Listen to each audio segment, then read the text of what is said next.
बहन जी का भाषण खत्म हो चुका है और लोग जो है वो घर की तरफ प्रस्थान कर रहे हैं। अगर मैं स्थानीय लोगों से बात करूं, मेरे साथ कुछ स्थानीय लोग हैं, उनसे बातचीत करूंगा कि आज जो बहन जी का भाषण यहाँ पे रहा उसमें बहुत सारी चीज़ें नहीं थी। सहारनपुर का जिक्र किया, गन्ना का जिक्र किया, उन्होंने दंगों का जिक्र किया।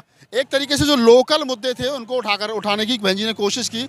चंद्रशेखर रावण का नाम बिना लिए उन्होंने चंद्रशेखर रावण को भी कहीं ना कहीं कोट करने की कोशिश की। मेरे साथ सन्नी है, एडवोकेट है, उनसे जानने की कोशिश। सन्नी, बताइए हमारे दर्शकों को थोड़ा, जो आज बहन जी का जो यहाँ पे भाषण रहा, लोकल मुद्दों पे उन्होंने बहुत ज़्यादा फोकस किया। क्या ऐसी उम्मीद थी कि बहन जी शब्बीरपुर के बारे में बोलेंगी या और अन्य मुद्दों के बारे में बोलेंगी? बिल्कुल, हमें ये उम्मीद थी कि बहन जी शब्बीरपुर मामले को लेकर जरूर बात करेंगी, क्योंकि शब्बीरपुर मामला सहारनपुर का वो मामला है जिसने पूरे देश ही नहीं पूरी दुनिया में सुर्खियां बटोरी हैं। और एक तरह से भाजपा सरकार उस टाइम बनी थी और एक तरह से जातीय हिंसा ये सहारनपुर में हुई थी। और इसी जातीय हिंसा के माध्यम से एक जातिवादी मीडिया और भाजपा के द्वारा एक नेता को भी पैदा किया गया ताकि वो बहन जी के वोटों में सेंधमारी कर सके, बसपा के वोट में सेंधमारी कर सके। तो ये पूरा प्री प्लान था, इसलिए इस पर बहन जी को बोलना था और बहन जी ने इसको लेकर बहुत अच्छे से लोगों को समझाया, एक टीचर की तरह हम सबको गाइड किया है। बहन जी ने आज जो मुजफ्फरनगर दंगे हुए थे 2013 में, उनको भी बड़े अच्छे तरीके से उन पर भी बात रखी। उन्होंने कहा कि मुसलमान, जो खास तौर से मुसलमान को फोकस करके उनका जो पूरा भाषण रहा, कैसे देखते हो? क्या मुसलमान इस बात से सपा को छोड़ करके या बसपा के साथ लगेगा? देखिए, मैं पश्चिम उत्तर प्रदेश में सहारनपुर से रहने वाला हूँ। जो 2013 में जो मुजफ्फरनगर दंगे हुए थे, वो देखा जाए तो उस टाइम समाजवादी पार्टी की सरकार थी और समाजवादी पार्टी जो है मुस्लिमों का रहनुमा बनने की कोशिश करती है। लेकिन हम ये बात फील्ड में भी जाकर के लोगों को बता रहे हैं कि समाजवादी पार्टी ने अगर मुसलमान समाज को आज तक कुछ दिया है तो दंगों के सिवा कुछ नहीं दिया। और आज भी जाकर के आप देखिए मुजफ्फरनगर में, वहाँ पर जो मुसलमान जो आज भी 10 साल पहले जो दंगों के शिकार हुए थे, वो मुसलमान 30 से 40 हज़ार मुसलमान आज भी टेंटों में अपनी ज़िंदगी गुजर बसर कर रहे हैं। टेंटों में अपनी ज़िंदगी गुजर बसर कर रहे हैं। एक बात यहाँ पर शब्बीरपुर पर जब बहन जी बोल रही थी तो चंद्रशेखर रावण का बिना नाम लिए उन्होंने कहीं ना कहीं चंद्रशेखर को आईना दिखाने की कोशिश की। आप भीम आर्मी से ही पूर्व में जुड़े रहे, कैसे देखते हैं कि चंद्रशेखर यहाँ चुनाव लड़ा, कुछ प्रभाव रहेगा? देखिए, मैं भीम आर्मी में दिल्ली प्रदेश का प्रभारी भी रहा हूँ, संस्थापक सदस्य भी रहा हूँ, जिला प्रवक्ता भी रहा हूँ।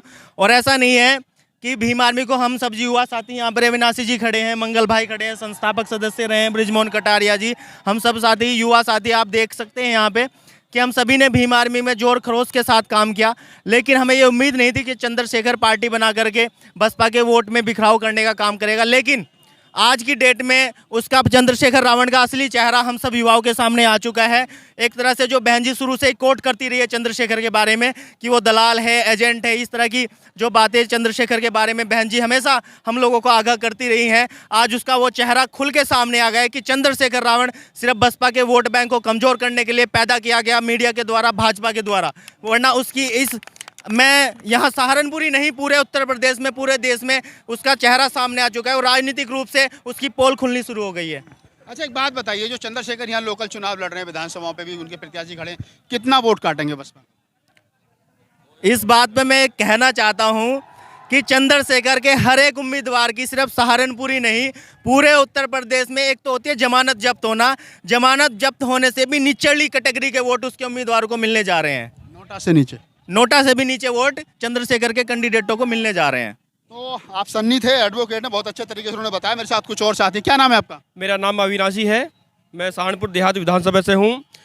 चंद्रशेखर को सबसे कम वोट उसकी ही विधानसभा से, देहात विधानसभा से कम वोट मिलने की, मतलब उसकी कगार पर लाग चुके, खड़ा कर दिया हम लोगों ने। हम भीम आर्मी से थे, आज भी भीम आर्मी का समर्थन करते हैं और उसकी पार्टी का हम समर्थन ना तो कल किया, ना आज करेंगे, ना भविष्य में कभी करेंगे। संगठन के लिए उसके साथ खड़े हैं, कोई दिक्कत नहीं हमें। और उसके कैंडिडेट को संगठन से प्यार है, राजनीतिक दल से प्यार नहीं। राजनीतिक दल हमारा बसपा है, हम बसपा के साथ हैं। और देहात विधानसभा में उसकी टीम नहीं। चलिए बताइए मुझे कि आखिर चंद्रशेखर के पास में ऐसी क्या मजबूरी रही होगी जो उसको राजनीतिक पार्टी बनानी पड़ी? उसे लालच आ गया था, उसके पीछे भीड़ देख कर वो पागल हो गया था कि भाई मुझे सत्ता का भी छोड़ना। उसके लालच को बढ़ते हुए उसने पार्टी बनाई। लालच तो खत्म हो गया। चंद्रशेखर रावण तो टीवी पर रो पड़े, अखिलेश ने तो घास भी नहीं डाली। वो ताकत का भी पता चल गया। उसे अपनी ताकत का एहसास होगा तब रोया हो। उसे दिखा मेरे पीछे समाज नहीं है, उसका वोट बैंक है जीरो हो गया है, सब बसपा का वोट बैंक है। अच्छा, आप बताइए क्या नाम है आपका? एडवोकेट बबलू कुमार, भेट विधानसभा क्षेत्र अध्यक्ष बहुजन समाज। बबलू कुमार जी बताइए, जो बहन जी ने आज दंगों का जिक्र किया यहाँ पे कि दंगे जो है वो हुए और उसमें सबसे ज़्यादा मुस्लिम समाज जो है वो प्रभावित हुआ। बहन जी ने शब्बीरपुर दंगों शब्बीरपुर कांड के बारे में भी कहा कि शब्बीरपुर में जो ठाकुर और दलितों का आपस का भाईचारा था उसको ख़राब करने की कोशिश की गई। कैसे देखते हैं इस बात को? देखिए, आज हमारी आदरणीय माननीय बहन कुमारी मायावती जी सहारनपुर में जो अभी रैली में के द्वारा संबोधित सभी कार्यकर्ताओं को एक टीचर की तरह जो हमें गाइडलाइन देकर गई है, जिसमें शब्बीरपुर का जो जिक्र किया है उसमें भी कहीं न कहीं राजनीतिक ही कहीं न कहीं जो दंगे फसाद करने वाले होते हैं उनकी कोई गुंडे बदमाशों कोई जात बिरादरी तो नहीं होती। उन्होंने भी कहीं न कहीं भाईचारा तोड़ने का काम किया। इसमें माननीय बहन जी ने वही बताया कि सहारनपुर में पूर्व में भी सरकार के समय में भी हमेशा भाईचारा कायम रहा है। हमेशा भाईचारा कायम रहा है। फिर ये कौन से लोग हैं, कभी शब्बीरपुर कांड करा देते हैं, कभी मुजफ्फरनगर दंगा करा देते हैं, ये लोग चिन्हित क्यों नहीं होते हैं?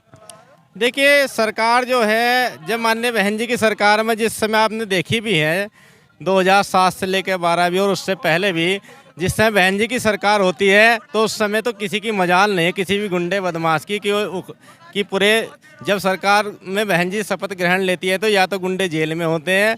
आपका ये मानना है कहीं ना कहीं सरकार की सह पे ये जो दंगे होते हैं? बिल्कुल बिल्कुल। आज बीजेपी की जो सरकार चल रही है वो हिंदू मुस्लिम ये दंगा कराने का काम कर रही है और उसको बढ़ा भी देती है। एक आरोप लगता रहा है शुरू से कि 2017 के चुनाव में जो दलित युवा है वो भटक गया था, इसलिए जो है बसपा यहाँ कुछ अच्छा नहीं कर पाई। मेरे साथ युवा साथी है, क्या नाम है आपका? सूरज कटारिया। सूरज कटारिया, पिछली बार वोट किसको दिया था?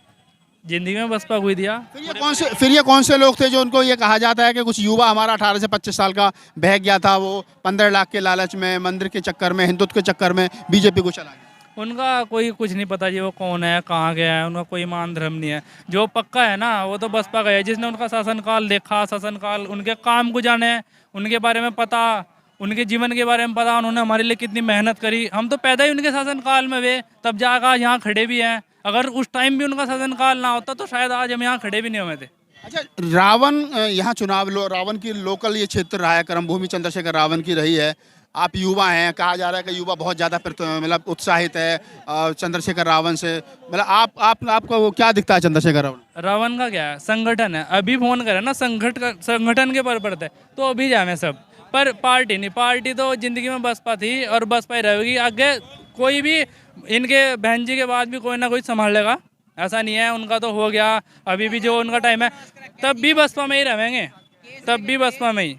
ऐसे चंद्रशेखर का तो संगठन का था, तब तक हम उनके साथ थे, सपोर्ट में थे, पर पार्टी से तो हमारा कोई उनका मतलब नहीं। तब से तो उनका नाम भी लेना बंद कर दिया। मतलब कुल मिला के मैं अगर ग्राउंड रिपोर्ट की बात करूं तो जो मैंने युवाओं से बात करी है, रावण को एक तरीके से बिल्कुल नकार दिया और सब लोगों का एक ही कहना है कि रावण हमारा नेता नहीं है। हाँ, भीम आर्मी है, ये संगठन हमको जरूर पसंद है। भीम आर्मी को लोग प्यार करते हैं संगठन के रूप में, लेकिन राजनीतिक पार्टी के रूप में बसपा के अलावा वो अभी कोई दूसरा विकल्प नहीं तलाश रहा। ये सहारनपुर की ग्राउंड रिपोर्ट है, ज़मीनी हकीकत है। बहन जी के भाषण के बाद मैंने तमाम लोगों से बात की कि लोग किस प्रकार से बहन जी के भाषण के बाद में लोगों की क्या राय है। मैं राहुल नागपाल, कैमरामैन CL बौद्ध के साथ, सहारनपुर।